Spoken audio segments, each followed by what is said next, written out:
Таразадағы 10 ізгілес атты жобамыз жалғасуда. Бүгін біз 3 мектеп бітіруші сұлу қызымызды әдемі осындай салонда киіндіріп, мектеп бітіру кешіне дайындаймыз.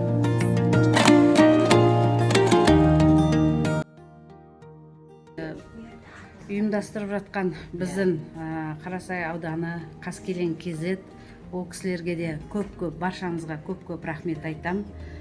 Алла разы болсын, ораза айында бұндай қайырымдылық біздің ауданда көп болсын. Көп ата-аналар бар. Біреудің жағдайы жоқ, біреудің жағдайы бар. Бұндай спонсорлық адамдарымыз